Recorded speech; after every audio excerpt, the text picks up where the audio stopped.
السلام علیکم، تحفہ علی علیہ السلام مدد۔ آپ سن رہے ہیں تعلیمات اسلامی آفیشیل یوٹیوب چینل پر سلسلہ معرفت امام زمان کا پہلا ایپیسوڈ۔ انشاءاللہ کہ ہماری یہ سیریز آپ تمام سننے والوں کے لیے نہایت ہی انفارمیٹیو رہیں گی، کہ جس میں ہم بیان کریں گے امام زمان علیہ السلام کی ولادت سے لے کے بعد ظہور کے تمام تر واقعات و معجزات۔ یہ جو حدیث ابھی ہم پڑھنے لگے، اس حدیث کی راوی بذات خود ہمارے 11ویں امام حسن عسکری علیہ السلام کی پھوپھی ہیں۔ انہوں نے یہ واقعہ امام زمان کے ظہور کا، ان کی آمد کا واقعہ خود اپنی زبانی بیان کیا ہے۔ تو چلیے ہم شروع کرتے ہیں۔ دیکھیں، عالم جلیل القدر جناب علی بن الحسین بن بابیہ سود، کتنا بڑا نام ہے۔ وہ اپنی بہترین کتاب کمال الدین میں تحریر کرتے ہیں کہ امام حسن عسکری علیہ السلام کی پھوپھی محترمہ حکیمہ حضرت حجت ارواحنا فدا کی ولادت بسعادت کے بارے میں ایک مفصل حدیث نقل کرتی ہیں۔ کیا حدیث ہے؟ وہ فرماتی ہیں کہ حضرت امام حسن عسکری علیہ السلام اپنے فرزند ارجمند امام زمان کی ولادت بسعادت کی خوشخبری سنانے کے بعد مجھ سے کہنے لگے، آپ آج کی رات ہمارے پاس رک جائیں۔ میں نے آپ کے حکم کی اطاعت کی اور بی بی نرجس کی خدمت میں موجود رہی۔ حکم امام کے تحت بی بی فرما رہی ہیں کہ اس رات جس شب امام زمان کا ظہور ہونا تھا، امام زمانہ کی ولادت ہونی تھی، میں بی بی نرجس کی خدمت میں موجود رہی۔ اس رات میں طلوع فجر تک اس باعظمت بانوں کی نگہبان اور محافظ رہی۔ وہ میرے قریب آرام سے محو خواب تھی، یہاں تک کہ کروٹ بھی نہ لی۔ طلوع فجر کا وقت قریب آیا کہ اچانک خوف سے لرزتے ہوئے وہ بیدار ہو گئی۔ میں ان کی طرف بڑھی، انہیں سینے سے لگایا اور ان کے اوپر نام خدا کا دم کیا۔ امام حسن عسکری علیہ السلام نے بلند آواز سے فرمایا، اے پھوپھی جان، اس پر سورہ قدر انا انزلناہ فی لیلۃ القدر پڑھیں۔ میں نے حکم امام کی تعمیل کرتے ہوئے بی بی پر سورہ قدر کو پڑھنا شروع کیا۔ تھوڑی دیر بعد آپ نے پوچھا، اب کیا حال ہے؟ انہوں نے کہا، میرے مولا و آقا نے جس کی آپ کو خبر دی تھی وہ ظاہر ہو گیا ہے۔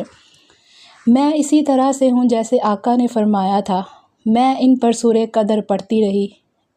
میں اچانک متوجہ ہوئی کہ وہ بچہ بھی شکم مادر میں میرے ہمراہ پڑھ رہا ہے۔ ماشاءاللہ، سبحان اللہ، کیا کہنے کہ بی بی مولا حسن عسکری علیہ السلام کی پھوپھی جان بی بی حکیمہ خاتون فرما رہی ہیں کہ جب میں بی بی نرجس پر سورہ قدر کا دم کر رہی تھی تو اچانک میں متوجہ ہوئی کہ وہ بچہ بھی شکم مادر میں سورہ قدر کی تلاوت میرے ساتھ کر رہا ہے، اور انہوں نے مجھے سلام کیا۔ جب میں نے ان کی آواز سنی تو میں ڈر گئی اور حیران اور پریشان ہو گئی، اور امام حسن عسکری علیہ السلام نے آواز دی کہ اے پھوپھی جان، اللہ کے کام سے حیران مت ہو۔ بے شک اللہ تعالیٰ نے ہمیں بچپنے میں حکمت سے بولنا سکھایا اور جوانی میں اپنی زمین پر حجت قرار دیا۔ ابھی امام کی گفتگو ختم نہیں ہوئی تھی کہ بی بی نرجس میری آنکھوں کے سامنے سے غائب ہو گئی۔ کہ دیکھیں کہ معصوم کا ظہور کس طرح سے ہوتا ہے۔ ہم اور ہیں، معصوم اور ہے۔ ہماری آمد میں اور ان کی آمد میں بہت فرق ہے عزیزان محترم۔ یہ مولا فرما رہے ہیں کہ ابھی بی بی کہتی ہے کہ امام کی گفتگو ختم نہیں ہوئی تھی کہ بی بی نرجس میری آنکھوں کے سامنے سے غائب ہو گئی۔ پھر میں نے انہیں نہیں دیکھا، گویا میرے اور ان کے درمیان ایک پردہ حائل ہو گیا ہو۔ اسی وجہ سے میں نے فریاد بلند کی اور امام حسن عسکری علیہ السلام کی طرف دوڑی۔ امام علیہ السلام نے فرمایا، اے پھوپھی جان، پلٹ آؤ، بہت جلد انہیں آپ اپنی جگہ پر دیکھو گی۔ میں اسی کمرے میں واپس آئی۔ اب زیادہ وقت نہیں گزرا تھا کہ وہ پردہ ہٹ گیا۔